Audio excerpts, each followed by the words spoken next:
De Profundis by Oscar Wilde. Suffering is one very long moment. We cannot divide it by seasons. We can only record its moods and chronicle their return. With us, time itself does not progress. It revolves. It seems to circle round one centre of pain.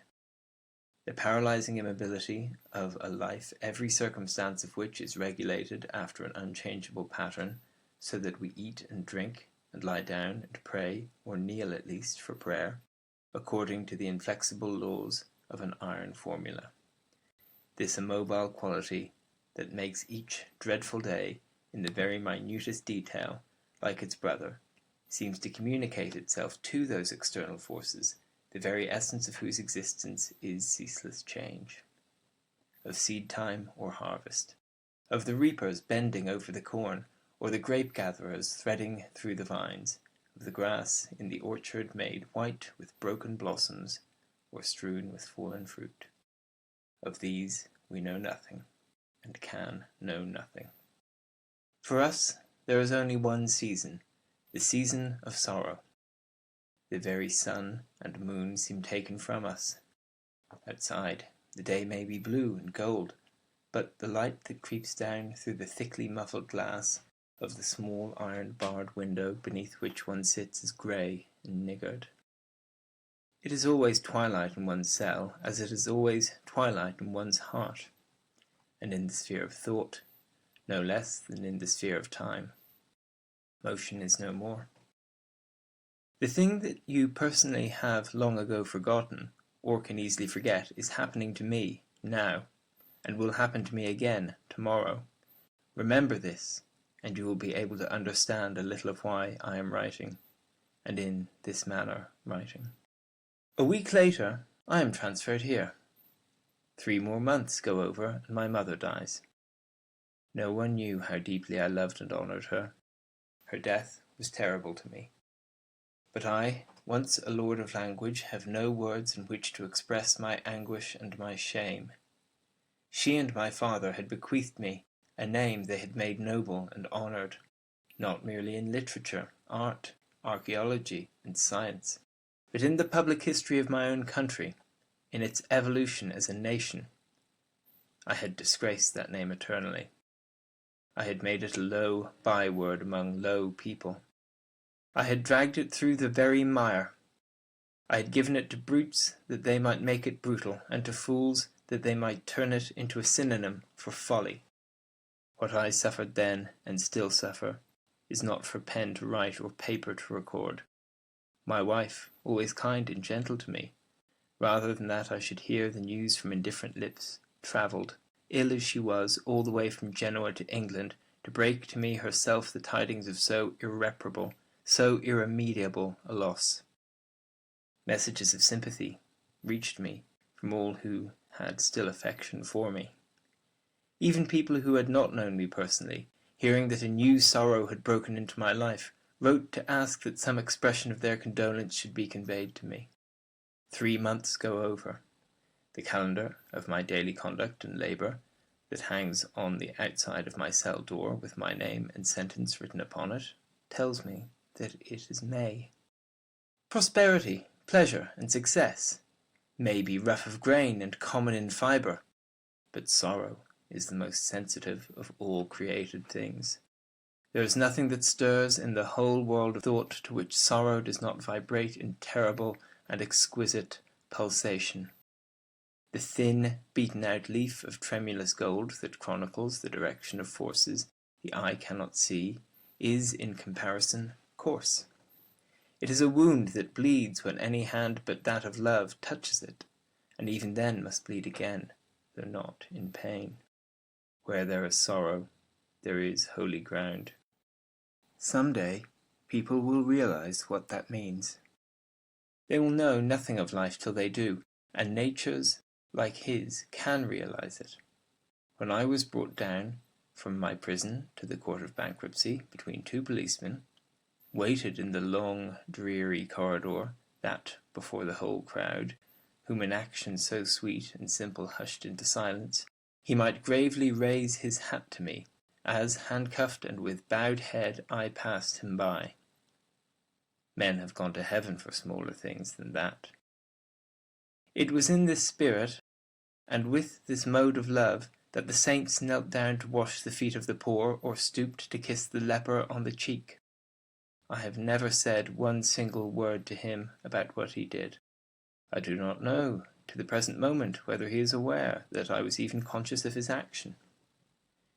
It is not a thing for which one can render formal thanks in formal words. I store it in the treasure house of my heart. I keep it there as a secret debt that I am glad to think I can never possibly repay. It is embalmed and kept sweet by the myrrh and cassia of many tears.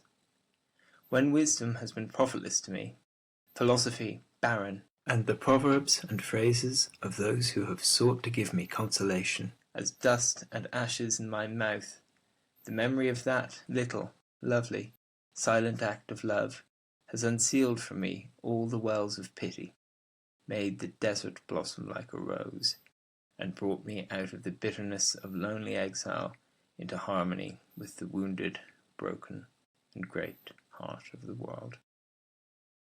When people are able to understand not merely how beautiful blank's action was, but why it meant so much to me, and always will mean so much, then perhaps they will realize how and in what spirit they should approach me.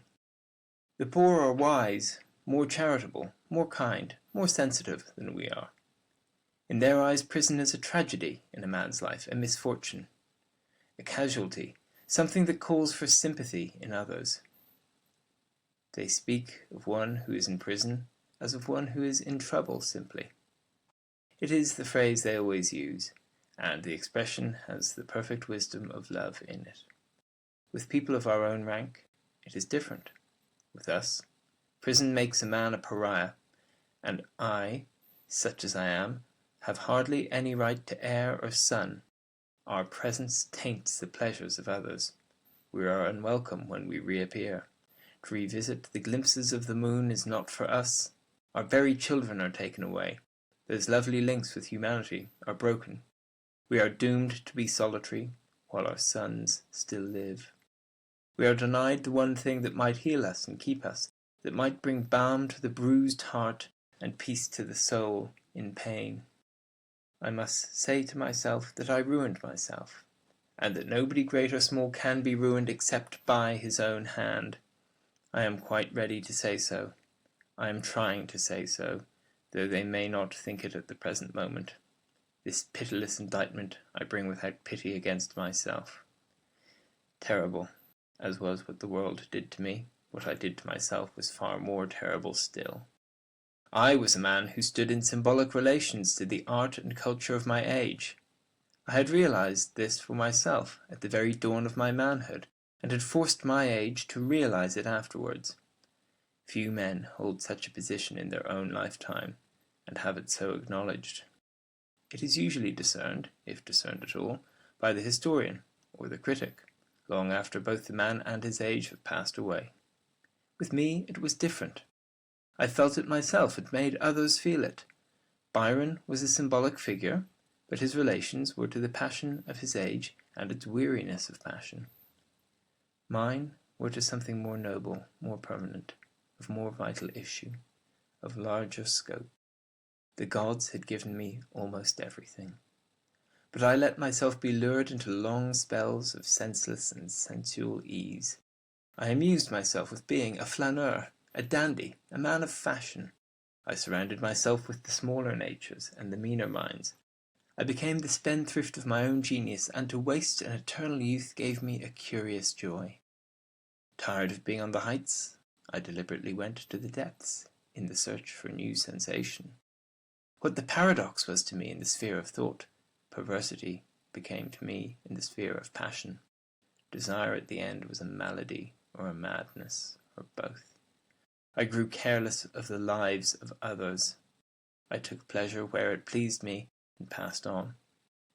I forgot that every little action of the common day makes or unmakes character, and that therefore what one has done in the secret chamber, one has some day to cry aloud on the housetop.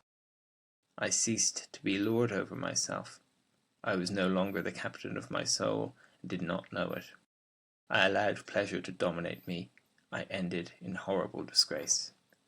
There is only one thing for me now: absolute humility. I have lain in prison for nearly 2 years. Out of my nature has come wild despair, an abandonment to grief that was piteous even to look at, terrible and impotent rage, bitterness and scorn, anguish that wept aloud, misery that could find no voice, sorrow that was dumb. I have passed through every possible mood of suffering. Better than Wordsworth himself, I know what Wordsworth meant when he said, "Suffering is permanent, obscure, and dark, and has the nature of infinity." But while there were times when I rejoiced in the idea that my sufferings were to be endless, I could not bear them to be without meaning. Now I find hidden somewhere away in my nature something that tells me that nothing in the whole world is meaningless, and suffering least of all. That something hidden away in my nature, like a treasure in a field, is humility. It is the last thing left in me, and the best. The ultimate discovery at which I have arrived, the starting point for a fresh development. It has come to me right out of myself, so I know that it has come at the proper time. It could not have come before nor later. Had anyone told me of it, I would have rejected it. Had it been brought to me, I would have refused it. As I found it, I want to keep it. I must do so.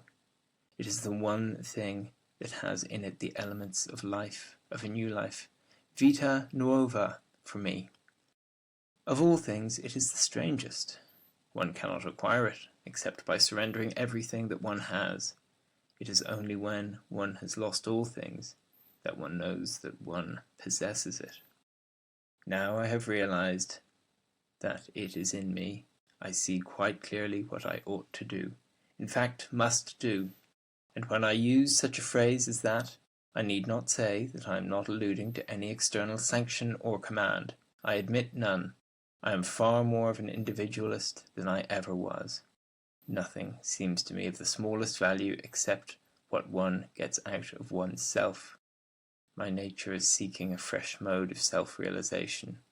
That is all I am concerned with, and the first thing that I have got to do is to free myself from any possible bitterness of feeling against the world. I am completely penniless, and absolutely homeless. Yet there are worse things in the world than that. I am quite candid when I say that rather than go out from this prison with bitterness in my heart against the world, I would gladly and readily beg my bread from door to door.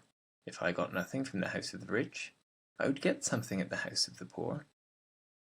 Those who have much are often greedy.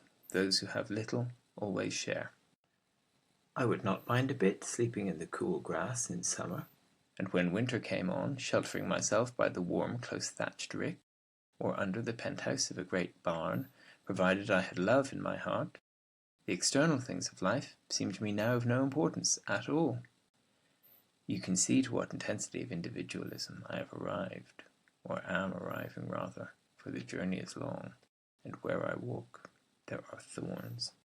Of course, I know that to ask alms on the highway is not to be my lot, and that if I ever lie in the cool grass at night time, it will be to write sonnets to the moon.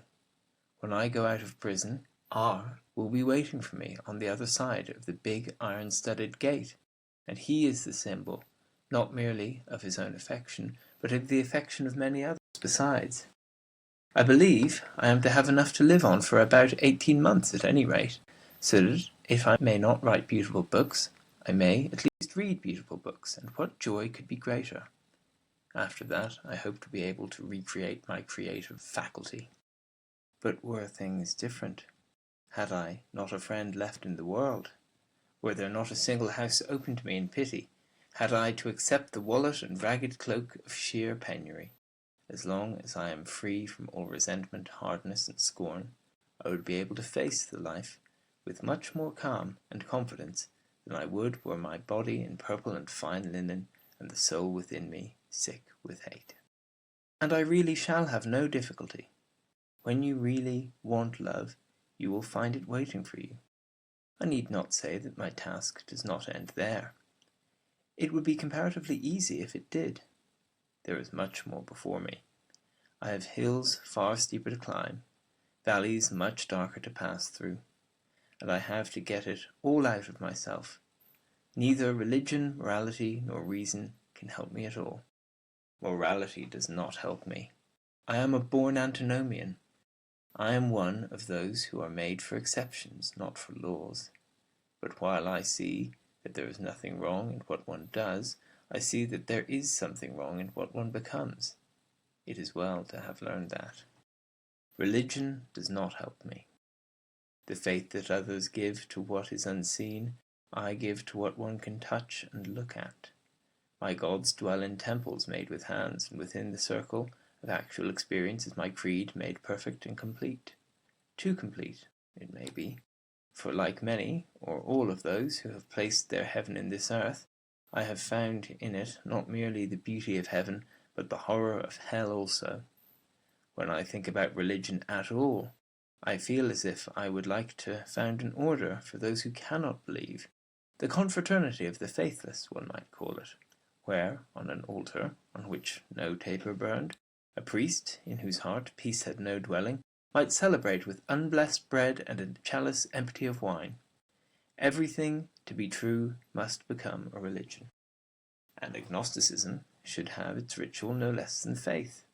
It has sown its martyrs, it should reap its saints, and praise God daily for having hidden himself from man. But whether it be faith or agnosticism, it must be nothing external to me. Its symbols must be of my own creating.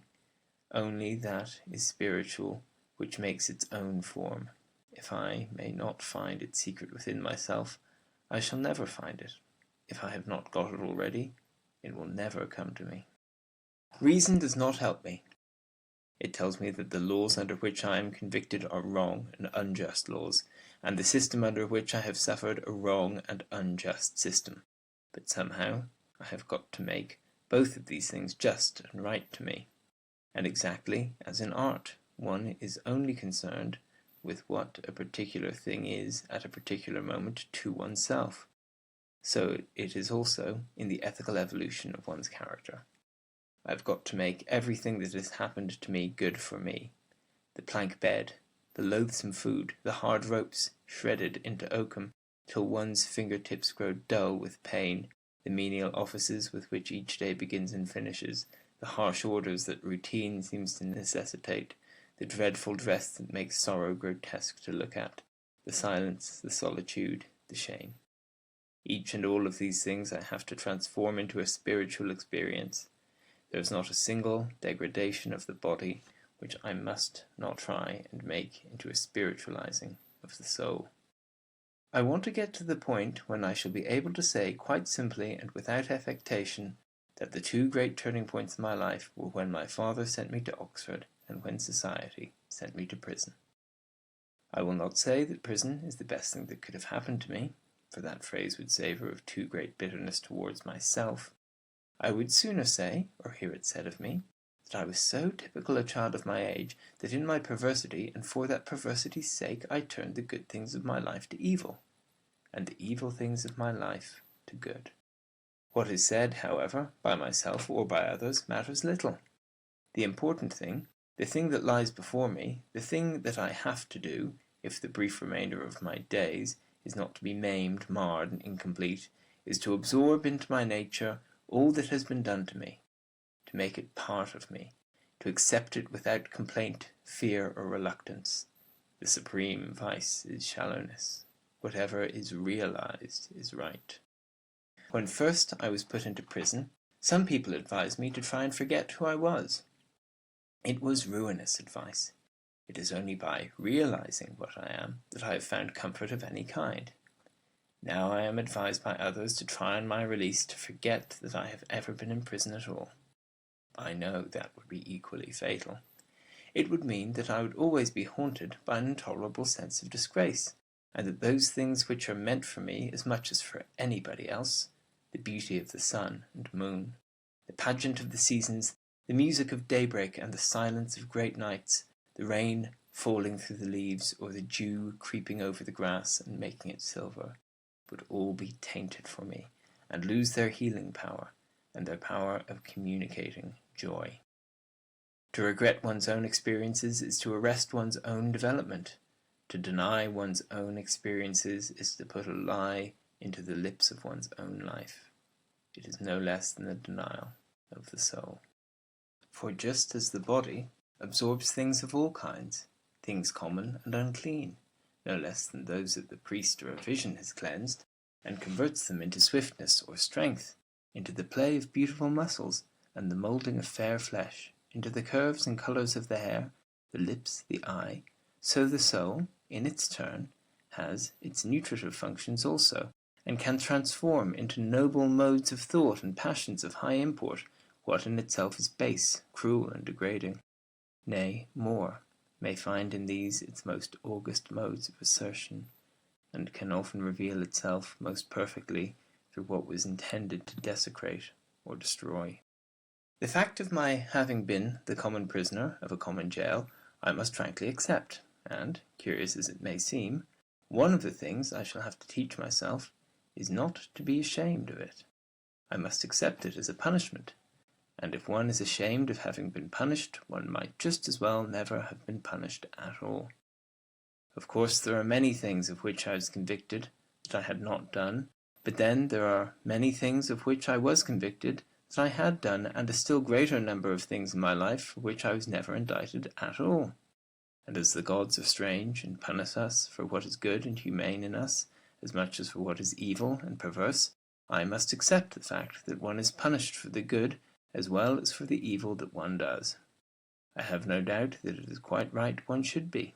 It helps one, or should help one, to realize both, and not to be too conceited about it either. And if I then am not ashamed of my punishment, as I hope not to be, I shall be able to think, and walk, and live with freedom. Many men on their release carry their prison about with them into the air, and hide it as a secret disgrace in their hearts, and at length, like poor poisoned things, creep into some hole and die. It is wretched that they should have to do so, and it is wrong, terribly wrong, of society that it should force them to do so. Society takes upon itself the right to inflict appalling punishment on the individual, but it also has the supreme vice of shallowness. It fails to realize what it has done. When the man's punishment is over, it leaves him to himself. That is to say, it abandons him at the very moment when its highest duty towards him begins. It is really ashamed of its own actions, and shuns them whom it has punished, as people shun a creditor whose debt they cannot pay, or one on whom they have inflicted an irreparable and irremediable wrong. I can claim, on my side, that if I realize what I have suffered, society should realize what it has inflicted on me, and that there should be no bitterness or hate on either side. Of course, I know that from one point of view, things will be made different for me than for others, must indeed, by the very nature of the case, be made so. The poor thieves and outcasts who are imprisoned here with me are in many respects more fortunate than I am. The little way in a grey city or green field that saw their sin is small. To find those who know nothing of what they have done, they need go no further than a bird might fly between twilight and the dawn. But for me the world is shrivelled to a hand's breadth, and everywhere I turn my name is written on the rocks in lead. For I have come, not from obscurity into the momentary notoriety of crime, but from a sort of eternity of fame to a sort of eternity of infamy, and sometimes seemed myself to have shown, if indeed it required showing, that between the famous and the infamous there is but one step, if as much as one. Still, in the very fact that people will recognize me wherever I go, and know all about my life as far as its follies go, I can discern something good for me. It will force on me the necessity of again asserting myself as an artist, and as soon as I possibly can. If I can produce only one beautiful work of art, I shall be able to rob malice of its venom, and cowardice of its sneer, and to pluck out the tongue of scorn by the roots. And if life be, as it surely is, a problem to me, I am no less a problem to life. People must adopt some attitude towards me, and so pass judgment both on themselves and me. I need not say I am not talking of particular individuals. The only people I would care to be with now are artists and people who have suffered, those who know what beauty is, and those who know what sorrow is. Nobody else interests me. Nor am I making any demands on life. In all that I have said, I am simply concerned with my own mental attitude towards life as a whole, and I feel that not to be ashamed of having been punished is one of the first points I must attain to, for the sake of my own perfection, and because I am so imperfect. Then I must learn how to be happy. Once I knew it, or thought I knew it by instinct. It was always springtime once in my heart. My temperament was akin to joy. I filled my life to the very brim with pleasure, as one might fill a cup to the very brim with wine. Now I am approaching life from a completely new standpoint, and even to conceive happiness is often extremely difficult for me. I remember during my first term at Oxford reading in Pater's Renaissance, that book which has had such a strange influence over my life, how Dante places low in the Inferno those who wilfully live in sadness, and going to the college library, and turning to the passage in the Divine Comedy where beneath the dreary marsh lie those who were sullen in the sweet air, saying for ever and ever through their sighs, Tristi fumo nel aer dolce, che dal sol s'allegra. I knew the Church condemned accidia, but the whole idea seemed to me quite fantastic, just the sort of sin, I fancied, a priest who knew nothing about real life would invent. Nor could I understand how Dante, who says that sorrow remarries us to God, could have been harsh to those who were enamoured of melancholy. If any such there really were, I had no idea that some day this would become to me one of the greatest temptations of my life. While I was in Wandsworth Prison, I longed to die. It was my one desire. When, after 2 months in the infirmary, I was transferred here, and found myself growing gradually better in physical health, I was filled with rage. I determined to commit suicide on the very day on which I left prison. After a time, that evil mood passed away, and I made up my mind to live, but to wear gloom as a king wears purple, never to smile again, to turn whatever house I entered into a house of mourning, to make my friends walk slowly in sadness with me, to teach them that melancholy is the true secret of life, to maim them with an alien sorrow, to mar them with my own pain. Now I feel quite differently. I see it would be both ungrateful and unkind of me to pull so long a face that when my friends came to see me they would have to make their faces still longer in order to show their sympathy, or if I desired to entertain them, to invite them to sit down silently to bitter herbs and funeral baked meats. I must learn how to be cheerful and happy. The last 2 occasions on which I was allowed to see my friends here, I tried to be as cheerful as possible, and to show my cheerfulness, in order to make them some slight return for the trouble in coming all the way from town to see me. It is only a slight return, I know, but it is the one I feel certain that pleases them most. I saw R for an hour on Saturday week, and tried to give the fullest possible expression of the delight I really felt at our meeting, and that, in views and ideas I am here shaping for myself, I am quite right is shown to me by the fact that now, for the first time since my imprisonment, I have a real desire for life. There is before me so much to do that I would regard it as a terrible tragedy if I died before I was allowed to complete, at any rate, a little of it. I see new developments in art and life, each one of which is a fresh mode of perfection. I long to live so that I can explore what is no less than a new world to me. Do you want to know what this new world is? I think you can guess what it is. It is the world in which I have been living. Sorrow, then, and all that it teaches one, is my new world. I used to live entirely for pleasure.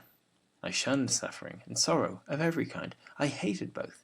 I resolved to ignore them, as far as possible, to treat them, that is to say, as modes of imperfection. They were not part of my scheme of life. They had no place in my philosophy.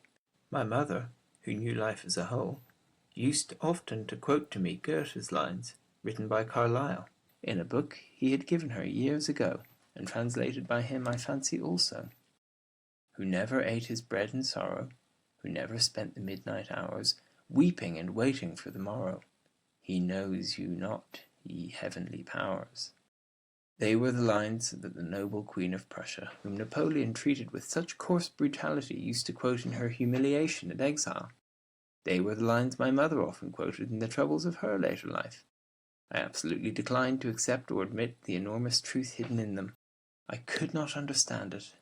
I remember quite well how I used to tell her that I did not want to eat my bread in sorrow, or to pass any night weeping and watching for a more bitter dawn. I had no idea that it was one of the special things the fates had in store for me, that for a whole year of my life indeed I was to do little else. But so has my portion been meted out to me, and during the last few months I have, after terrible difficulties and struggles, been able to comprehend some of the lessons hidden in the heart of pain. Clergymen, and people who use phrases without wisdom, sometimes talk of suffering as a mystery. It is really a revelation. One discerns things one never discerned before. One approaches the whole of history from a different standpoint. What one had felt dimly, through instinct, about art, is intellectually and emotionally realized with perfect clearness of vision and absolute intensity of apprehension. I now see that sorrow, being the supreme emotion of which man is capable, is at once the type and test of all great art. What the artist is always looking for is the mode of existence in which soul and body are one and indivisible, in which the outward is expressive of the inward, in which form reveals. Of such modes of existence there are not a few. Youth and the arts preoccupied with youth may serve as a model for us at one moment.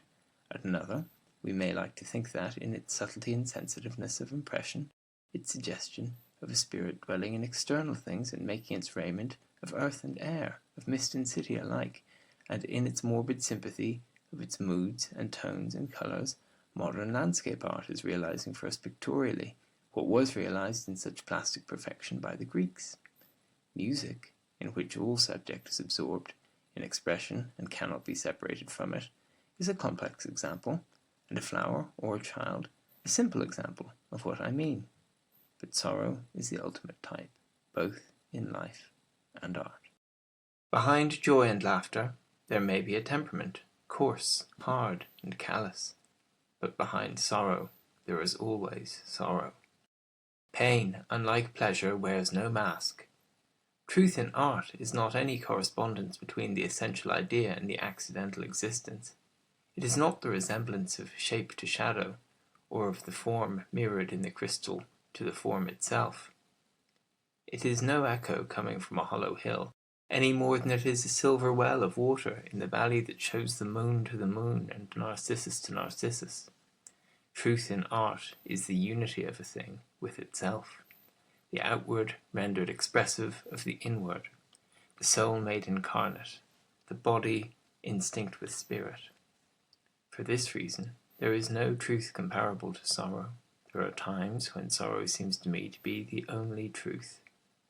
Other things may be illusions of the eye or the appetite, made to blind the one and cloy the other, but out of sorrow have the worlds been built, and at the birth of a child or a star there is pain. More than this, there is about sorrow an intense and extraordinary reality. I have said of myself that I was one who stood in symbolic relations to the art and culture of my age.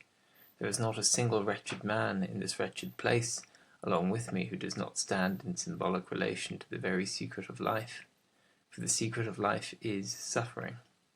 It is what is hidden behind everything.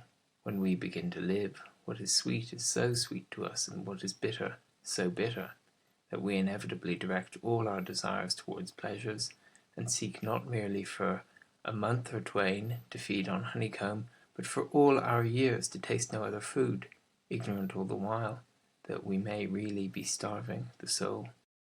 I remember talking once on this subject to one of the most beautiful personalities I have ever known, a woman whose sympathy and noble kindness to me, both before and since the tragedy of my imprisonment, have been beyond power of description, one who has really assisted me, though she does not know it, to bear the burden of my troubles more than any one else in the world has, and all through the mere fact of her existence, through being what she is, partly an ideal and partly an influence, a suggestion of what one might become as well as a real help towards becoming it, a soul that renders the common air sweet and makes what is spiritual seem as simple and natural as sunlight or the sea, one for whom beauty and sorrow walk hand in hand and have the same message.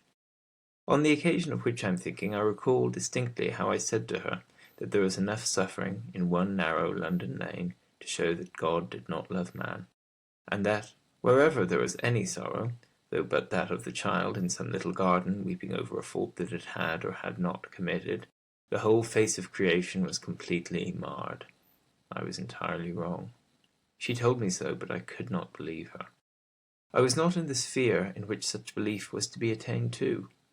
Now it seems to me that love of some kind is the only possible explanation of the extraordinary amount of suffering that there is in the world. I cannot conceive of any other explanation. I am convinced that there is no other, that if the world had indeed, as I have said, been built of sorrow, it has been built by the hands of love, because in no other way could the soul of man, for whom the world was made, reach the full stature of its perfection. Pleasure for the beautiful body, but pain for the beautiful soul. When I say that I am convinced of these things, I speak with too much pride. Far off, like a perfect pearl, one can see the city of God. It is so wonderful that it seems as if a child could reach it in a summer's day. And so a child could. But with me and such as me, it is different. One can realize a thing in a single moment, but one loses it in the long hours that follow with leaden feet. It is so difficult to keep heights that the soul is competent to gain. We think in eternity, but we move slowly through time, and how slowly time goes with us who lie in prison, I need not tell again, nor of the weariness and despair that creep back into one's cell, and into the cell of one's heart with such strange insistence that one has, as it were, to garnish and sweep one's house for their coming, as if for an unwelcome guest, or a bitter master, or a slave whose slave it is one's chance or choice to be. And though at present my friends may find it a hard thing to believe, it is true none the less that for them, living in freedom and idleness and comfort, it is more easy to learn the lessons of humility than it is for me, who begin the day by going down on my knees and washing the floor of my cell. For prison life, with its endless privations and restrictions, makes one rebellious. The most terrible thing about it is not that it breaks one's heart, hearts are made to be broken, but that it turns one's heart to stone. One sometimes feels that it is only with a front of brass and a lip of scorn that one can get through the day at all. And he who is in a state of rebellion cannot receive grace, to use the phrase of which the Church is so fond, so rightly fond, I dare say, for in life, as in art, the mood of rebellion closes up the channels of the soul and shuts out the airs of heaven. Yet I must learn these lessons here, if I am to learn them anywhere, and must be filled with joy if my feet are on the right road, my face set towards the gate which is called beautiful, though I may fall many times in the mire, and often in the mist go astray. This new life, as through my love of Dante I sometimes like to call it, is of course no new life at all, but simply the continuance by means of development and evolution of my former life. I remember when I was at Oxford, saying to one of my friends as we were strolling round Magdalen's narrow, bird-haunted walks one morning in the year before I took my degree, that I wanted to eat of the fruit of all of the trees in the garden of the world, and that I was going out into the world with that passion in my soul. And so indeed I went out, and so I lived.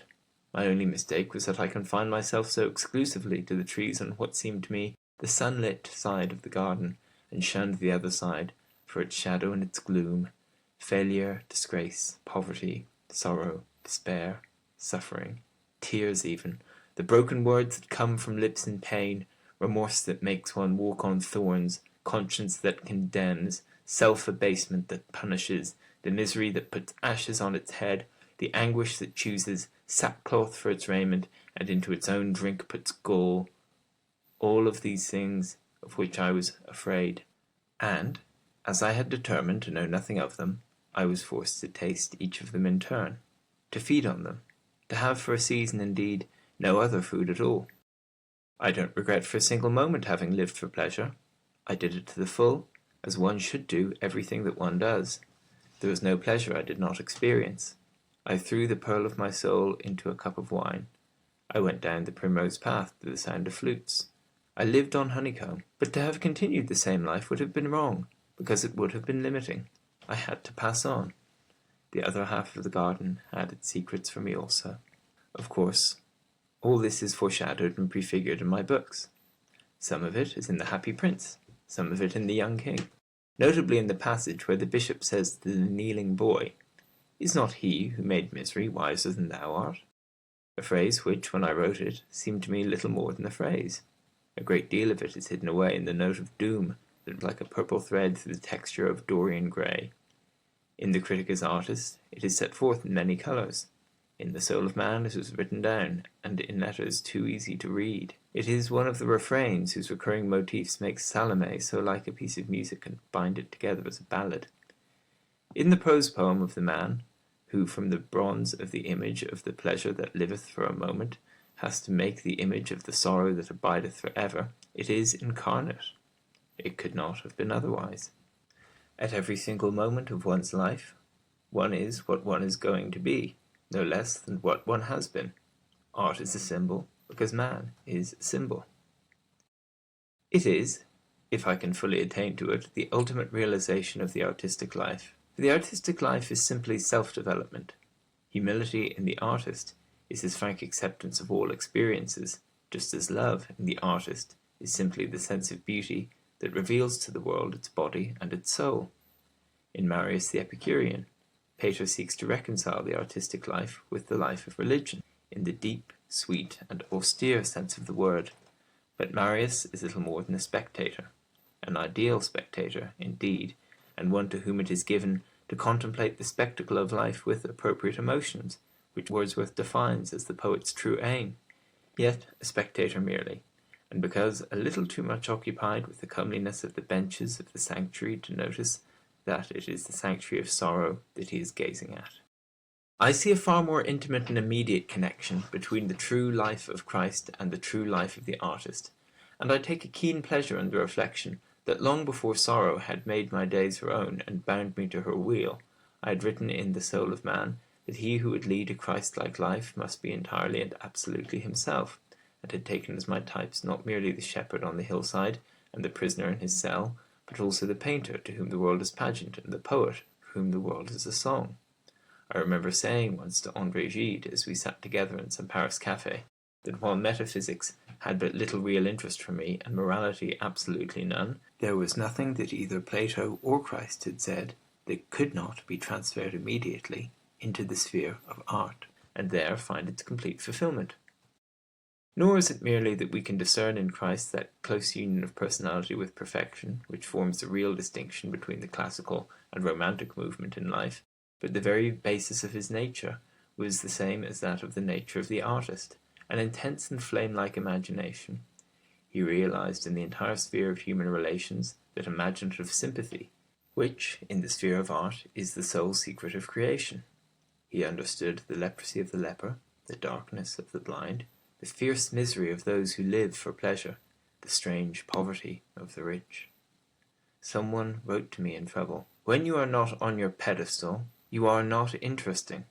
How remote, was the writer, from what Matthew Arnold calls the secret of Jesus. Either would have taught him that whatever happens to another happens to oneself, and if you want an inscription to read at dawn and at night time, and for pleasure or for pain, write up on the walls of your house in letters for the sun to gild and the moon to silver. Whatever happens to oneself happens to another. Christ's place, indeed, is with the poets. His whole conception of humanity sprang right out of the imagination, and can only be realized by it. What God was to the pantheist, man was to him.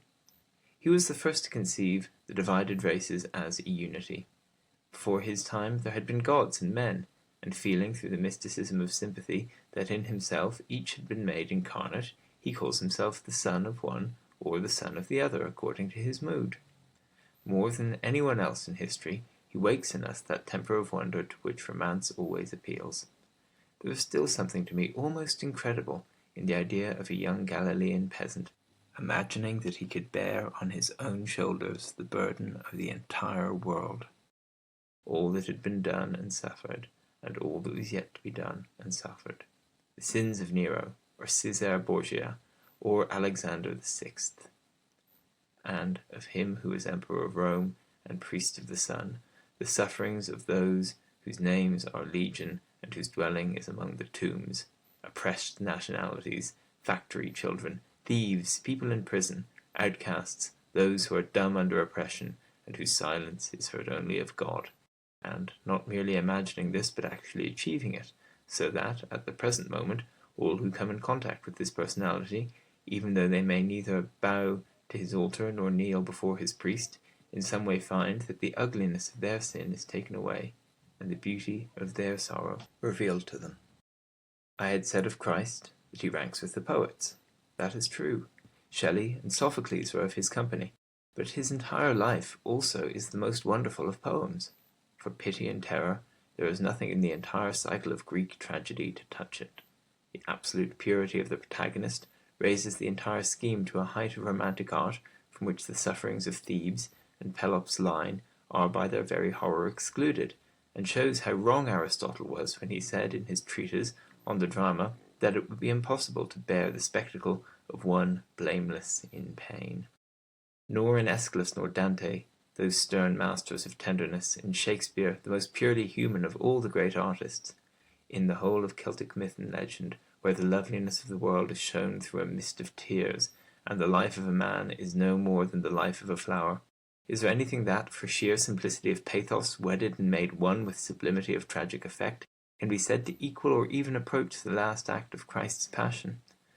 The little supper with his companions, one of whom has already sold him for a price, the anguish in the quiet moonlit garden, the false friend coming close to him so as to betray him with a kiss, the friend who still believed in him, and on whom as a rock he had hoped to build the house of refuge for man, denying him as the bird cried to the dawn, his own utter loneliness, his submission, his acceptance of everything, and, along with it all, such scenes as the high priest of orthodoxy rending his raiment in wrath, and the magistrate of civil justice calling for water in the vain hope of cleansing himself of that stain of innocent blood that makes him the scarlet figure of history, the coronation ceremony of sorrow, one of the most wonderful things in the whole of recorded time, the crucifixion of the innocent one before the eyes of his mother, and of the disciple whom he loved, the soldiers gambling and throwing dice for his clothes, the terrible death by which he gave the world its most eternal symbol,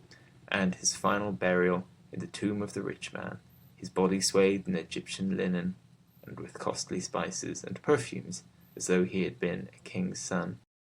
When one contemplates all this from the point of view of art alone, one cannot but be grateful that the supreme office of the Church should be the playing of the tragedy without the shedding of blood, the mystical presentation, by means of dialogue and costume and gesture even, of the passion of her Lord, and it is always a source of pleasure and awe to me to remember that the ultimate survival of the Greek chorus, lost elsewhere to art, is to be found in the servitor answering the priest at Mass. Yet the whole life of Christ, so entirely may sorrow and beauty be made one in their meaning and manifestation, is really an idyll, though it ends with the veil of the temple being rent, and the darkness coming over the face of the earth, and the stone rolled to the door of the sepulchre. One always thinks of him as a young bridegroom with his companions, as indeed he somewhere describes himself, as a shepherd straying through a valley with his sheep in search of green meadow or cool stream, as a singer trying to build out of the music the walls of the city of God, or as a lover for whose love the whole world was too small. His miracles seem to me to be as exquisite as the coming of spring, and quite as natural. I see no difficulty at all in believing that such was the charm of his personality that his mere presence could bring peace to souls in anguish, and that those who touched his garments or his hands forgot their pain, or that, as he passed by on the highway of life, people who had seen nothing of life's mystery saw it clearly, and others who had been deaf to every voice but that of pleasure heard for the first time the voice of love and found it as musical as Apollo's lute, or that evil passions fled at his approach, and men, whose dull, unimaginative lives had been but a mode of death, rose, as it were, from the grave when he called them, or that when he taught on the hillside the multitude forgot their hunger and thirst and the cares of this world, and that to his friends who listened to him as he sat at meat the coarse food seemed delicate, and the water had the taste of good wine, and the whole house became full of the odour and sweetness of nard. Renan, in his Vie de Jésus, that gracious fifth gospel, the gospel according to St. Thomas, as one might call it, says somewhere that Christ's great achievement was that he made himself as much loved after his death as he had been during his lifetime. And certainly, if his place is among the poets, he is the leader of all the lovers. He saw that love was the first secret of the world for which the wise men had been looking, and that it was only through love that one could approach either the heart of the leper or the feet of God. And above all, Christ is the most supreme of individualists. Humility, like the artistic acceptance of all experiences, is merely a mode of manifestation. It is man's soul that Christ is always looking for. He calls it God's kingdom, and finds it in everyone. He compares it to little things, to a tiny seed, to a handful of leaven, to a pearl. This is because one realizes one's soul only by getting rid of all alien passions, all acquired culture, and all external possessions, be they good or evil. I bore up against everything with some stubbornness of will and much rebellion of nature, till I had absolutely nothing left in the world but one thing. I had lost my name, my position, my happiness, my freedom, my wealth. I was a prisoner and a pauper, but I still had my children left. Suddenly they were taken away from me by the law. It was a blow so appalling that I did not know what to do. So I flung myself on my knees and bowed my head and wept and said, "The body of a child is as the body of the Lord. I am not worthy of either." That moment seemed to save me. I saw then that the only thing for me was to accept everything. Since then, curious as it will no doubt sound, I have been happier. It was of course my soul in its ultimate essence that I had reached. In many ways I had been its enemy, but I found it waiting for me as a friend. When one comes in contact with the soul, it makes one simple as a child, as Christ said one should be. It is tragic how few people ever possess their souls before they die. Nothing is more rare in any man, says Emerson, than an act of his own. It is quite true. Most people are other people. Their thoughts are someone else's opinions, their lives mimicry, their passions a quotation. Christ was not merely the supreme individualist, but he was the first individualist in history. People have tried to make him out an ordinary philanthropist, or ranked him as an altruist with the scientific and sentimental. But he was really neither one nor the other.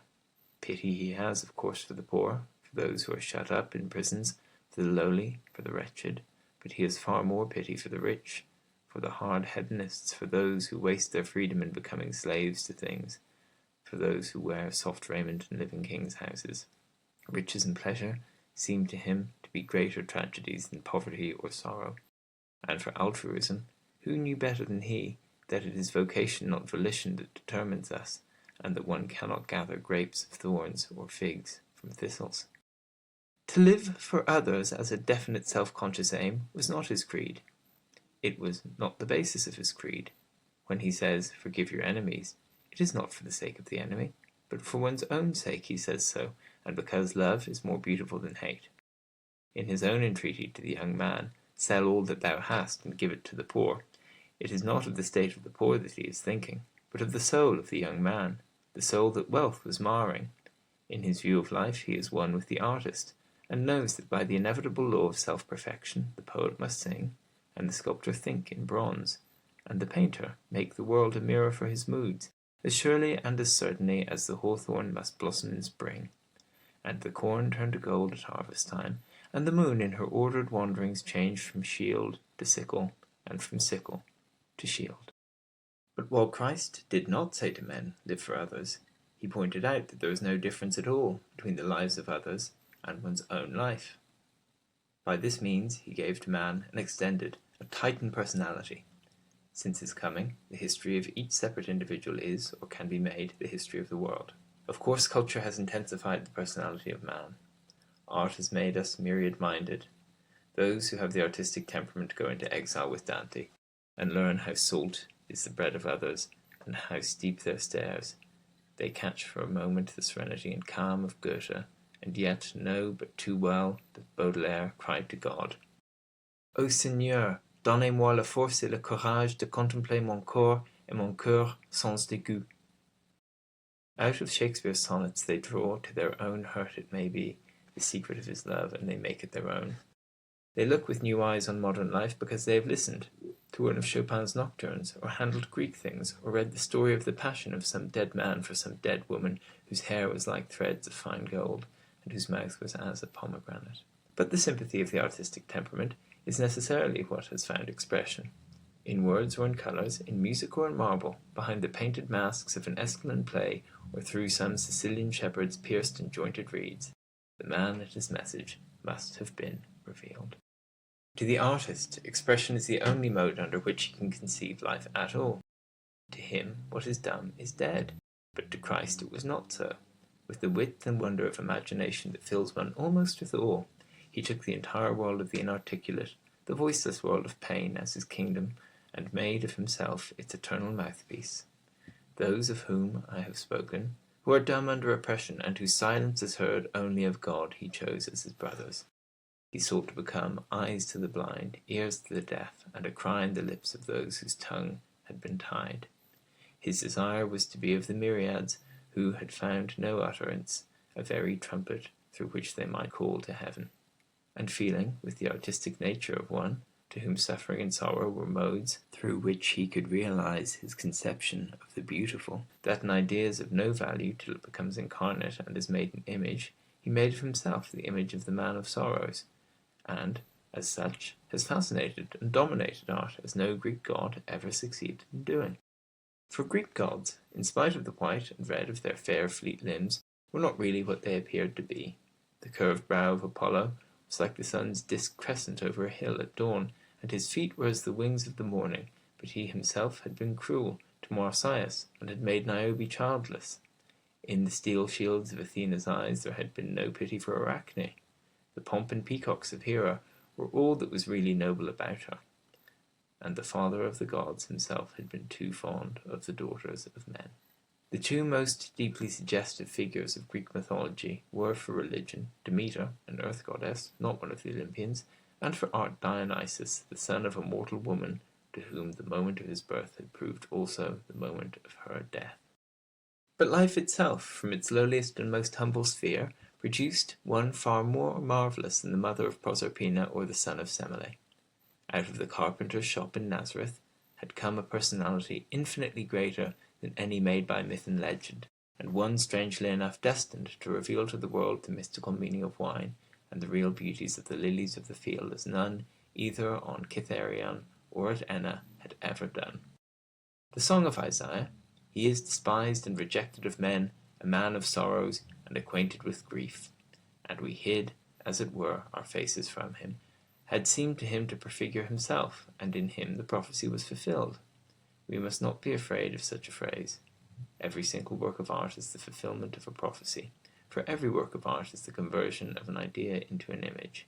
Every single human being should be the fulfilment of a prophecy, for every human being should be the realization of some ideal, either in the mind of God or in the mind of man. Christ found the type and fixed it, and the dream of a Virgilian poet, either at Jerusalem or Babylon, became, in the long progress of the centuries, incarnate in him for whom the world was waiting. To me, one of the things in history, the most to be regretted, is that the Christ's own Renaissance, which has produced the cathedral at Chartres, the Arthurian cycle of legends, the life of St. Francis of Assisi, the art of Giotto, and Dante's Divine Comedy, was not allowed to develop on its own lines. It was interrupted and spoiled by the dreary classical Renaissance that gave us Petrarch and Raphael's frescoes, and Palladian architecture, and formal French tragedy, and St. Paul's Cathedral, and Pope's poetry, and everything that is made from without and by dead rules, and does not spring from within through some spirit informing it. But wherever there is a romantic movement in art, there somehow, and under some form, is Christ, or the soul of Christ. He is in Romeo and Juliet, in The Winter's Tale, in Provençal poetry, in The Ancient Mariner, in La Belle Dame sans Merci, and in Chatterton's Ballad of Charity. We owe to him the most diverse things and people. Hugo's Les Miserables, Baudelaire's Les Fleurs de Mal, the note of pity in Russian novels, Verlaine and Verlaine's poems, The stained glass and tapestries of the Quattrocento work of Burne-Jones and Morris belonged to him no less than the Tower of Giotto, Lancelot and Guinevere, Tannhauser, the troubled romantic marbles of Michelangelo, pointed architecture, and the love of children and flowers, for both of which indeed in classical art there was but little place, hardly enough for them to grow or play in, but which from the 12th century down to our own day have been continually making their appearances in art, under various modes and at various times, coming fitfully and wilfully, as children, as flowers are apt to do. Spring always seeming to one as if the flowers had been in hiding, and only came out in the sun because they were afraid that grown-up people would grow tired of looking for them and give up the search, and the life of a child being no more than an April day, on which there is both rain and sun for the narcissus. It is the imaginative quality of Christ's own nature that makes him this palpitating centre of romance. The strange figures of poetic drama and ballad are made by the imagination of others, but out of his own imagination entirely did Jesus of Nazareth create himself. The cry of Isaiah had really no more to do with his coming than the song of the nightingale has to do with the rising of the moon. No more, though perhaps no less. He was the denial as well as the affirmation of prophecy. For every expectation that he fulfilled, there was another that he destroyed. In all beauty, says Bacon, there is some strangeness of proportion, and of those who are born of the Spirit, of those, that is to say, who like himself are dynamic forces, Christ says that they are like the wind that bloweth where it listeth, and no man can tell whence it cometh and whither it goeth.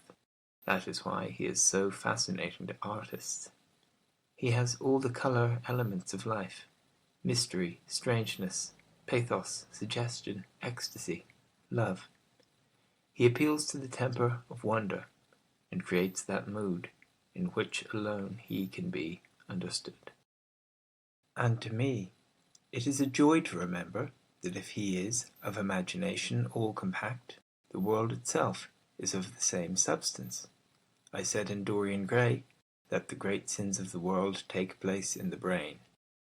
But it is in the brain that everything takes place.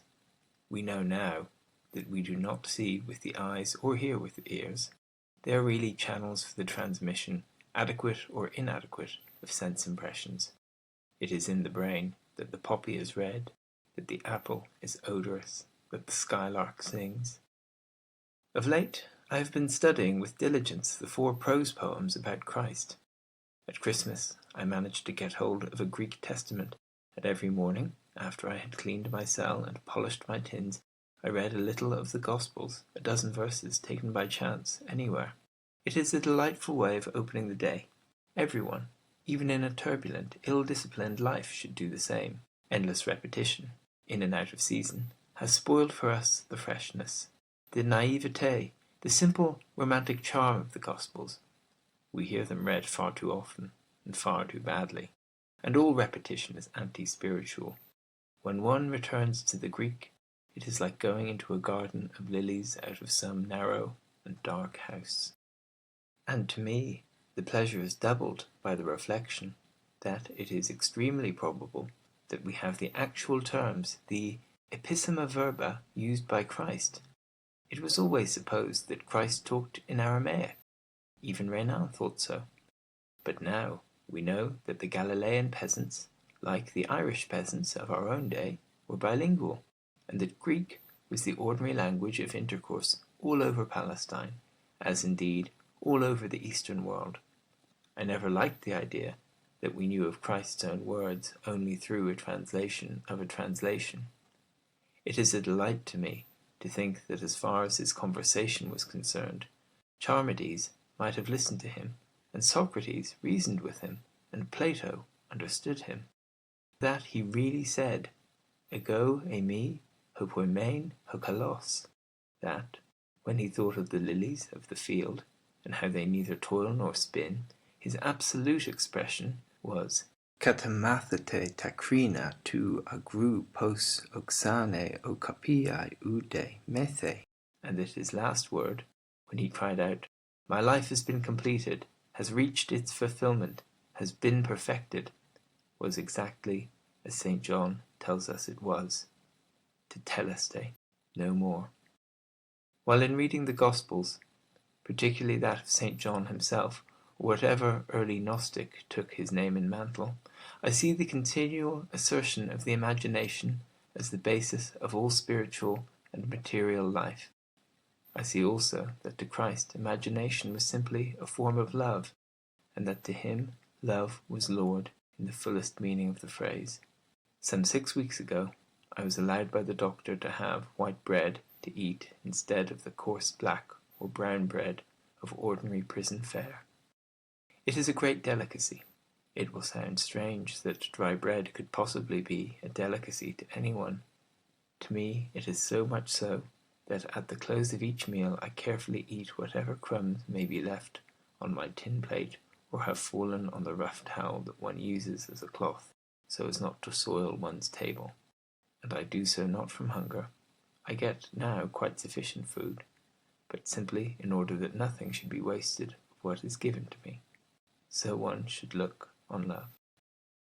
Christ, like all fascinating personalities, had the power of not merely saying beautiful things himself, but of making other people say beautiful things to him. And I love the story St. Mark tells us about the Greek woman who, when, as a trial of her faith, he said to her that he could not give her the bread of the children of Israel, answered him that the little dogs, xunarea, little dogs, it should be rendered, who are under the table eat of the crumbs that the children let fall. Most people live for love and admiration, but it is by love and admiration that we should live. If any love is shown us, we should recognize that we are quite unworthy of it. Nobody is worthy to be loved. The fact that God loves man shows us that in the divine order of ideal things, it is written that eternal love is to be given to what is eternally unworthy. Or, if that phrase seems to be a bitter one to bear, let us say that everyone is worthy of love, except him who thinks that he is. Love is a sacrament that should be taken kneeling, and Domine non sum dignus should be on the lips and in the hearts of those who receive it. If ever I write again, in the sense of producing artistic work, there are just two subjects on which and through which I desire to express myself. One is Christ as the precursor of the romantic movement in life. The other is the artistic life considered in its relation to conduct. The first is, of course, intensely fascinating, for I see in Christ not merely the essentials of the supreme romantic type, but all the accidents, the willfulnesses, even, of the romantic temperament also. He was the first person who ever said to people that they should live flower-like lives. He fixed the phrase. He took children as the type of what people should try to become. He held them up as examples to their elders, which I myself have always thought the chief use of children, if what is perfect should have a use. Dante describes the soul of a man as coming from the hand of God, weeping and laughing like a little child. And Christ also saw that the soul of each one should be a guisa di fanciulla che piangendo e ridendo pargoleggia. He felt that life was changeful, fluid, active, and that to allow it to be stereotyped into any form was death. He saw that people should not be too serious over material, common interests, that to be unpractical was to be a great thing, that one should not bother too much over affairs. The birds didn't. Why should man? He is charming when he says, "Take no thought for the morrow. Is not the soul more than meat? Is not the body more than raiment?" A Greek might have used the latter phrase. It is full of Greek feeling, but only Christ could have said both, and so summed up life perfectly for us. His morality is all sympathy, just what morality should be. If the only thing that he ever said had been, "Her sins are forgiven her because she loved much," it would have been worthwhile dying to have said it. His justice is all poetical justice, exactly what justice should be. The beggar goes to heaven because he has been unhappy. I cannot conceive a better reason for his being sent there. The people who work for an hour in the vineyard in the cool of the evening receive just as much reward as those who have toiled there all day long in the hot sun. Why shouldn't they? Probably no one deserved anything. Or perhaps they were a different kind of people, Christ had no patience with the dull, lifeless, mechanical systems that treat people as if they were things, and so treat everybody alike. For him there were no laws, there were exceptions merely, as if anybody, or anything for that matter, was like aught else in the world.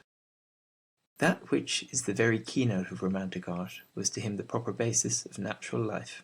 He saw no other basis, and when they brought him one, taken in the very act of sin, and showed him her sentence written in the law, and asked him what was to be done, he wrote with his finger on the ground, as though he did not hear them, and finally, when they pressed him again, looked up and said, "Let him of you who has never sinned be the first to throw the stone at her." It was worthwhile living to have said that. Like all poetical natures, he loved ignorant people. He knew that, in the soul of one who is ignorant, there is always room for a great idea. But he could not stand stupid people, especially those who are made stupid by education. People who are full of opinions, not one of which they even understand, a peculiarly modern type, summed up by Christ when he describes it as the type of one who has the key of knowledge, cannot use it himself, and does not allow other people to use it, though it may be made to open the gate of God's kingdom. His chief war was against the Philistines. That is the war every child of light has to wage. Philistinism was the note of the age and community in which he lived. In their heavy inaccessibility to ideas, their dull respectability, their tedious orthodoxy, their worship of vulgar success, their entire preoccupation with the gross, materialistic side of life, and their ridiculous estimate of themselves and their importance, the Jews of Jerusalem in Christ's day were the exact counterpart of the British Philistine of our own. Christ mocked at the whited sepulchre of respectability, and fixed that phrase forever. He treated worldly success as a thing absolutely to be despised. He saw nothing in it at all. He looked on wealth as an encumbrance to a man. He would not hear of life being sacrificed to any system of thought or morals. He pointed out that forms and ceremonies were made for man, not man for forms and ceremonies. He took Sabbatarianism as a type of the things that should be set at naught. Cold philanthropies, the ostentatious public charities, the tedious formalism so dear to the middle-class mind, he exposed with utter and relentless scorn. To us, what is termed orthodoxy is merely a facile, unintelligent acquiescence, but to them and in their hands it was a terrible and paralyzing tyranny. Christ swept it aside. He showed that the Spirit alone was of value. He took a keen pleasure in pointing out to them that though they were always reading the law and the prophets, they had not really the smallest idea of what either of them meant.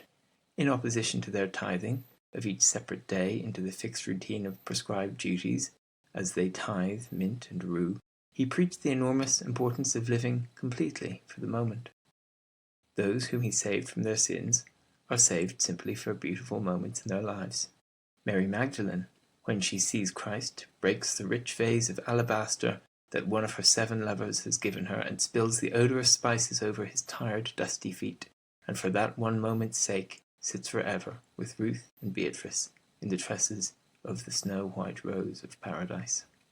All that Christ says to us, by the way of a little warning, is that every moment should be beautiful, that the soul should always be ready for the coming of the bridegroom, always waiting for the voice of the lover. Philistinism being simply that side of man's nature that is not illuminated by the imagination. He sees all the lovely influences of life as modes of light. The imagination itself is the world of light. The world is made by it, and yet the world cannot understand it. That is because the imagination is simply a manifestation of love, and it is love and the capacity for it that distinguishes one human being from another. But it is when he deals with a sinner that Christ is most romantic in the sense of most real. The world had always loved the saint as being the nearest possible approach to the perfection of God. Christ, through some divine instinct in him, seems to have always loved the sinner as being the nearest possible approach to the perfection of man. His primary desire was not to reform people, any more than his primary desire was to relieve suffering. To turn an interesting thief into a tedious honest man was not his aim.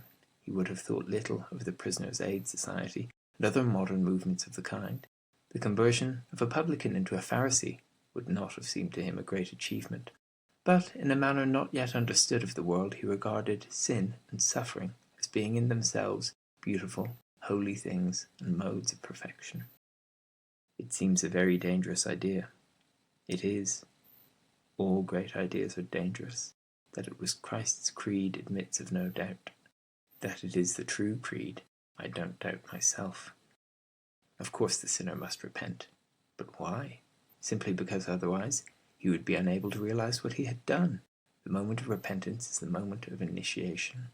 More than that, it is the means by which one alters one's past. The Greeks thought that impossible. They often say, in their gnomic aphorisms, even the gods cannot alter the past. Christ showed that the commonest sinner could do it, that it was the one thing he could do. Christ, had he been asked, would have said, I feel quite certain about it, that the moment the prodigal son fell on his knees and wept, he made his having wasted his substance with harlots, his swineherding and hungering for the husks they ate, beautiful and holy moments in his life. It is difficult for most people to grasp the idea. I dare say one has to go to prison to understand it. If so, it may be worthwhile going to prison. There is something so unique about Christ. Of course, just as there are false dawns before the dawn itself, and winter days so full of sudden sunlight that they will cheat the wise crocus into squandering its gold before its time, and make some foolish bird to call its mate to build on barren boughs, so there are Christians before Christ. For that we should be grateful. The unfortunate thing is that there have been none since. I make one exception, St. Francis of Assisi, but then God had given him at his birth the soul of a poet, as he himself, when quite young, had in mystical marriage taken poverty as his bride, and with the soul of a poet and the body of a beggar he found his way to perfection not difficult. He understood Christ, and so he became like him. We do not require the Liber Conformitatum to teach us that the life of St. Francis was the true Imitatio Christi, a poem compared to which the book of that name is merely prose. Indeed, that is the charm about Christ. When all is said, he is just like a work of art. He does not really teach one anything, but by being brought into his presence, one becomes something, and everybody is predestined to his presence. Once at least in his life, each man walks with Christ to Emmaus. As regards the other subject, the relation of the artistic life to conduct, it will no doubt seem strange to you that I should select it. People point to Reading Gaol and say, that is where the artistic life leads a man. Well, it might lead him to worse places. The more mechanical people, to whom life is a shrewd speculation, depending on a careful calculation of ways and means, always know where they are going and go there. They start with the ideal desire of being the parish beadle. In whatever sphere they are placed, they succeed in being the parish beadle, and no more. A man whose desire is to be something separate from himself, to be a member of Parliament, or a successful grocer, or a prominent solicitor, or a judge, or something equally tedious, invariably succeeds in being what he wants to be. That is his punishment. Those who want a mask have to wear it. But with the dynamic forces of life, and those in whom those dynamic forces become incarnate, it is different. People whose desire is solely for self-realization never know where they are going. They can't know. In one sense of the word, it is of course necessary, as the Greek oracle said, to know oneself. That is the first achievement of knowledge. But to recognize that the soul of a man is unknowable is the ultimate achievement of wisdom. The final mystery is oneself. When one has weighed the sun in the balance and measured the steps of the moon and mapped out the 7 heavens star by star, there still remains oneself. Who can calculate the orbit of his own soul? When the son went out to look for his father's asses, he did not know that a man of God was waiting for him with the very chrism of coronation, and that his own soul was already the soul of a king. I hope to live long enough, and to produce work of such a character, that I shall be able, at the end of my days, to say, yes, this is just where the artistic life leads a man. 2 of the most perfect lives I have come across in my own experience are the lives of Verlaine and of Prince Kropotkin, both of them men who have passed years in prison. The first, the one Christian poet since Dante, the other, a man with the soul of that beautiful white Christ which seems coming out of Russia. And for the last 7 or 8 months, in spite of a succession of great troubles reaching me from the outside world, almost without intermission, I have been placed in direct contact with a new spirit working in this prison through man and things, that has helped me beyond any possibility of expression in words. So that while for the first year of my imprisonment I did nothing else, and can remember doing nothing else but to wring my hands in impotent despair and say, "What an ending! What an appalling ending!" Now I try to say to myself, and sometimes, when I am not torturing myself, do really and sincerely say, "What a beginning! What a wonderful beginning!" It may really be so. It may become so. If it does, I shall owe much to this new personality that has altered every man's life in this place. You may realize it when I say that had I been released last May, as I tried to be, I would have left this place loathing it and every official in it, with a bitterness of hatred that would have poisoned my life. I have had a year longer of imprisonment, but humanity has been in the prison along with us all, and now, when I go out, I shall always remember great kindnesses that I have received here from almost everybody, and on the day of my release I shall give many thanks to many people, and ask to be remembered by them in turn. The prison style is absolutely and entirely wrong. I would give anything to be able to alter it when I go out. I intend to try. But there is nothing in the world so wrong, but that the spirit of humanity, which is the spirit of love, the spirit of the Christ who is not in churches, may make it, if not right, at least possible to be borne without too much bitterness of heart. I know also that much is waiting for me outside that is very delightful. From what St. Francis of Assisi calls my brother the wind and my sister the rain.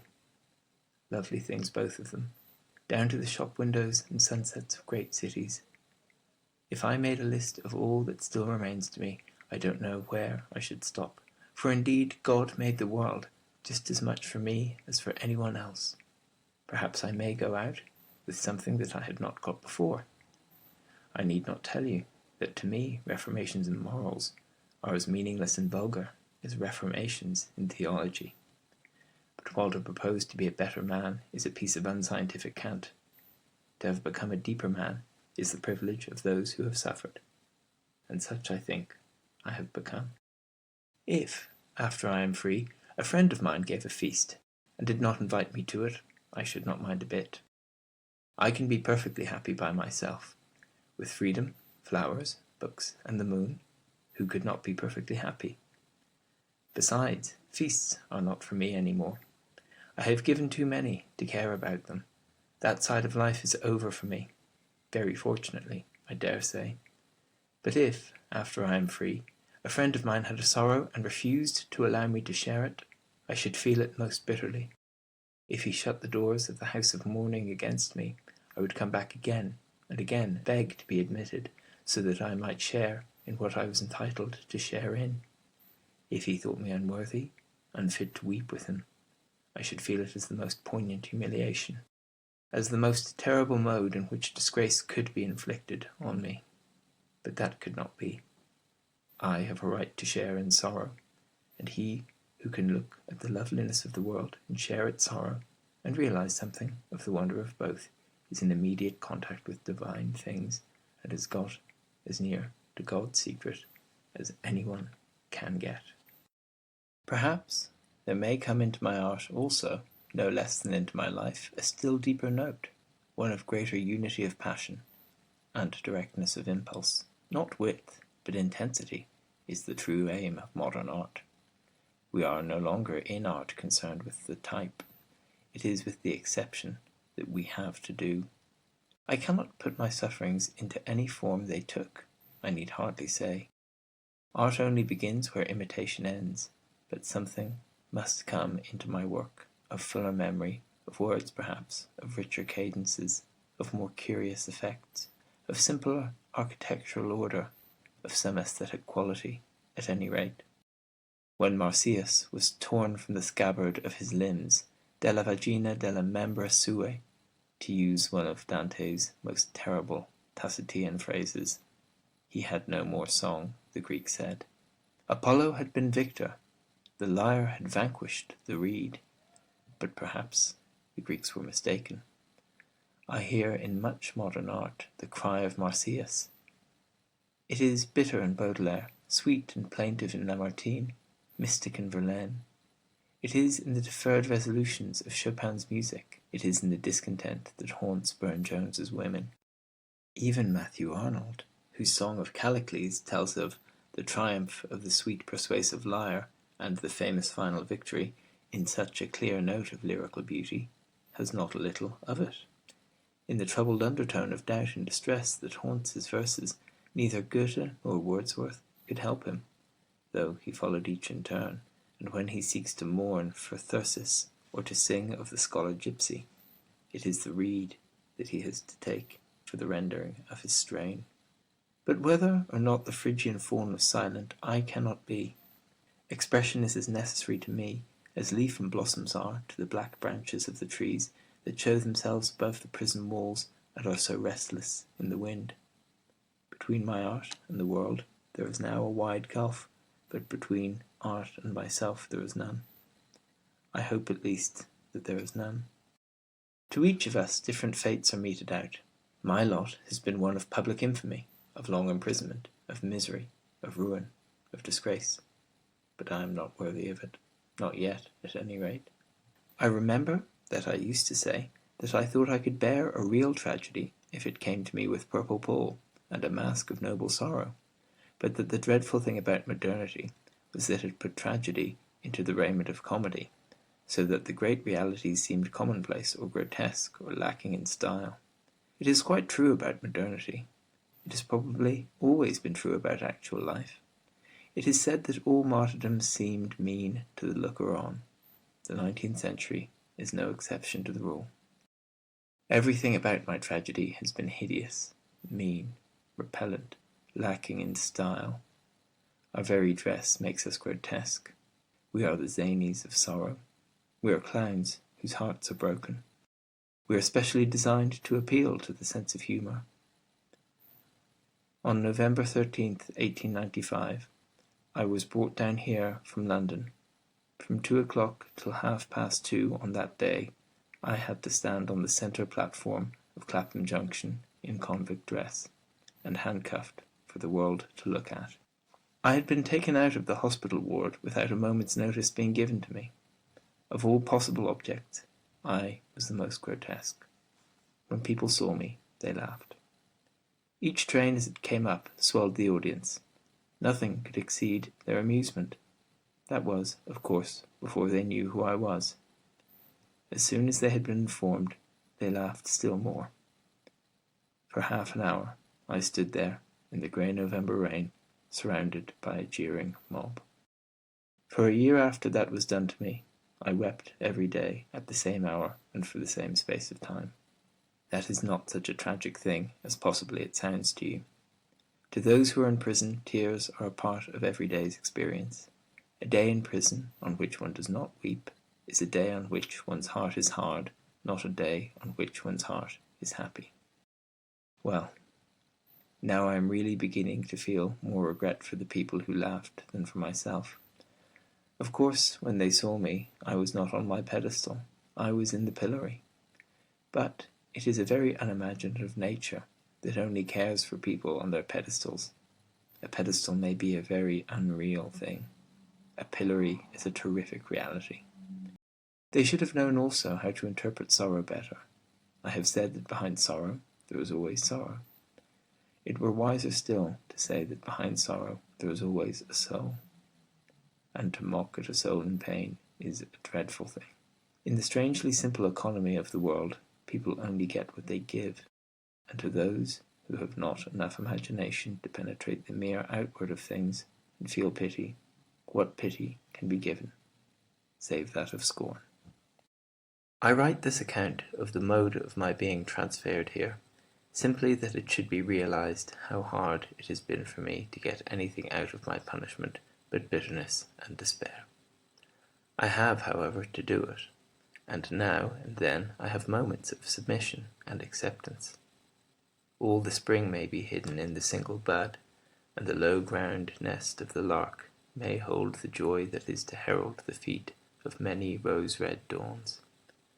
So perhaps whatever beauty of life still remains to me is contained in some moment of surrender, abasement, and humiliation. I can, at any rate, merely proceed on the lines of my own development, and accepting all that has happened to me, make myself worthy of it. People used to say of me that I was too individualistic. I must be far more of an individualist than ever I was. I must get far more out of myself than ever I got, and ask far less of the world than ever I asked. Indeed, my ruin came not from too great individualism of life, but from too little.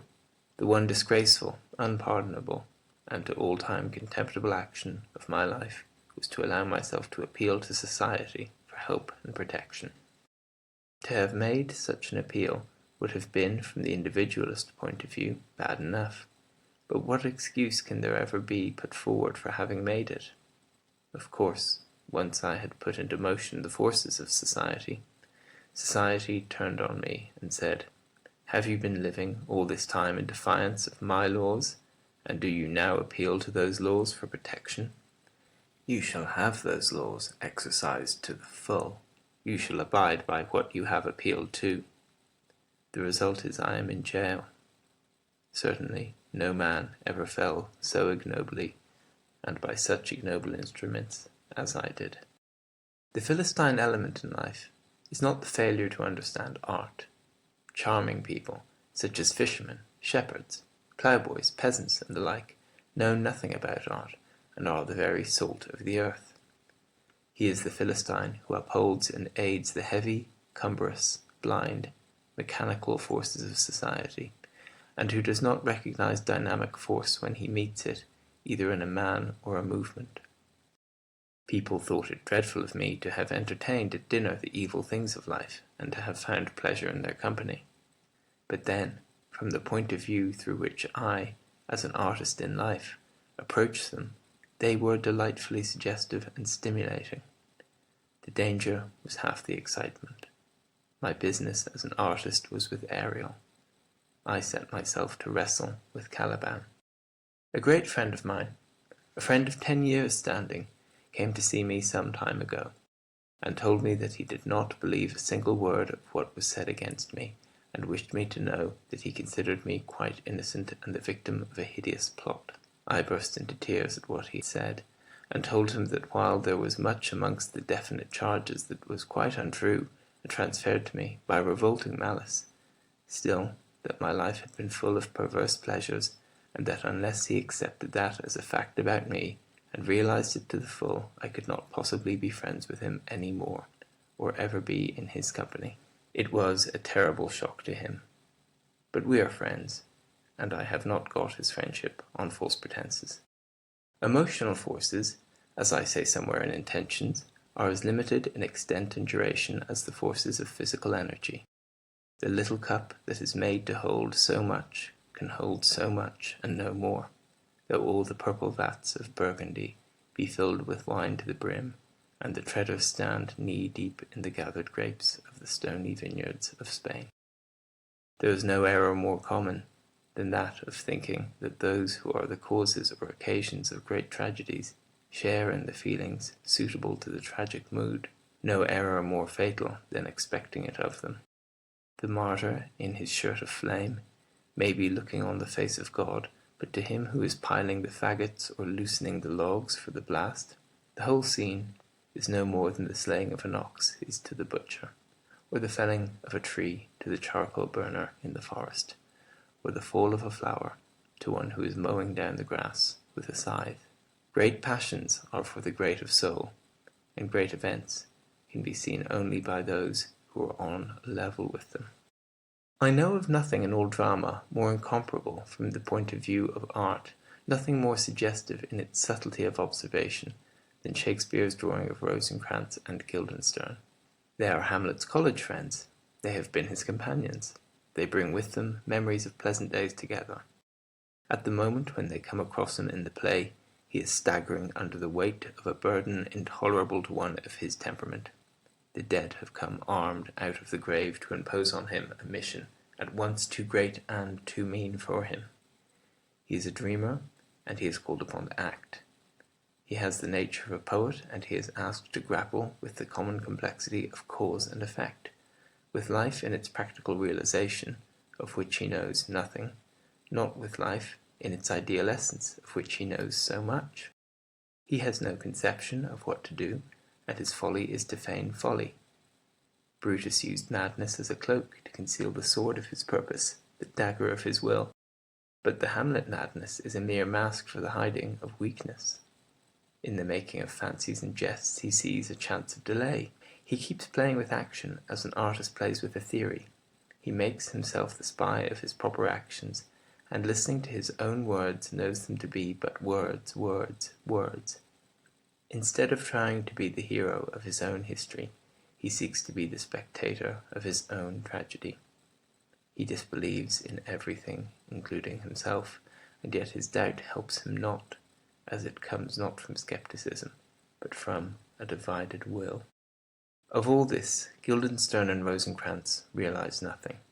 They bow and smirk and smile, and what the one says the other echoes with sickliest intonation. When, at last, by means of the play within the play, and the puppets in their dalliance, Hamlet catches the conscience of the king, and drives the wretched man in terror from his throne, Guildenstern and Rosencrantz see no more in his conduct than a rather painful breach of court etiquette. That is as far as they can attain to in the contemplation of the spectacle of life with appropriate emotions. They are close to his very secret, and know nothing of it, nor would there be any use in telling them. They are the little cups that can hold so much and no more. Towards the close it is suggested that, caught in a cunning spring set for another, they have met or may meet with a violent and sudden death. But a tragic ending of this kind, though touched by Hamlet's humour with something of the surprise and justice of comedy, is really not for such as they. They never die. Horatio, who in order to report Hamlet and his cause aright to the unsatisfied, absents him from felicity a while, and in this harsh world draws his breath in pain, dies. But Guildenstern and Rosencrantz are as immortal as Angelo and Tartuffe, and should rank with them. They are what modern life has contributed to the antique ideal of friendship. He who writes a new De Amicitia must find a niche for them, and praise them in Tusculan prose. They are types fixed for all time. To censure them would show a lack of appreciation. They are merely out of their sphere. That is all. In sublimity of soul there is no contagion. High thoughts and high emotions are by their very existence isolated. I am to be released, if all goes well with me, towards the end of May, and hope to go at once to some little seaside village abroad with R and M. The sea, as Euripides says in one of his plays about Iphigenia, washes away the stains and wounds of the world. I hope to be at least a month with my friends, and to gain peace and balance, and a less troubled heart, and a sweeter mood. I have a strange longing for the great simple primeval things, such as the sea, to me no less of a mother than the earth. It seems to me that we all look at nature too much and live with her too little. I discern great sanity in the Greek attitude. They never chattered about sunsets, or discussed whether the shadows on the grass were really mauve or not. But they saw that the sea was for the swimmer, and the sand for the feet of the runner. They loved the trees for the shadow that they cast, and the forest for its silence at noon. The vineyard dresser wreathed his hair with ivy, that he might keep off the rays of the sun as he stooped over the young shoots, and for the artist and the athlete, the two types that Greece gave us, they plaited with garlands the leaves of the bitter laurel, and of the wild parsley, which else had been of no service to men. We call ours a utilitarian age, and we do not know the uses of any single thing. We have forgotten that water can cleanse, and fire purify, and that the earth is mother to us all. As a consequence, our art is of the moon and plays with shadows, while Greek art is of the sun and deals directly with things. I feel sure that in elemental forces there is purification, and I want to go back to them and live in their presence. Of course, to one so modern as I am, enfant de mon siècle, merely to look at the world will be always lovely. I tremble with pleasure when I think that on the very day of my leaving prison, both the laburnum and the lilac will be blooming in the gardens, and that I shall see the wind stir into restless beauty the swaying gold of the one, and make the other toss the pale purple of its plumes, so that all the air shall be Arabia for me. Linnaeus fell on his knees and wept for joy when he saw for the first time the long heath of some English upland, made yellow with the tawny aromatic brooms of the common firs. And I know that for me, to whom flowers are part of desire, there are tears waiting in the petals of some rose. It has always been so with me from my boyhood. There is not a single colour hidden away in the chalice of a flower, or the curve of a shell, to which, by some subtle sympathy with the very soul of things, my nature does not answer. Like Gautier, I have always been one of those pour qui le monde visible existe. Still, I am conscious now that behind all this beauty, satisfying though it may be, there is some spirit hidden, of which the painted forms and shapes are but modes of manifestation, and it is with this spirit that I desire to become in harmony. I have grown tired of the articulate utterances of men and things, the mystical in art, the mystical in life, the mystical in nature. This is what I am looking for. It is absolutely necessary for me to find it somewhere. All trials are trials for one's life, just as all sentences are sentences of death. And 3 times have I been tried. The first time, I left the box to be arrested. The second time, to be led back to the house of detention. The third time, to pass into a prison for 2 years. Society, as we have constituted it, will have no place for me, has none to offer. But nature, whose sweet rains fall on unjust and just alike, will have clefts in the rocks, where I may hide, and secret valleys in whose silence I may weep undisturbed. She will hang the night with stars, so that I may walk abroad in the darkness without stumbling, and send the wind over my footprints, so that none may track me to my hurt. She will cleanse me in great waters, and with bitter herbs make me whole.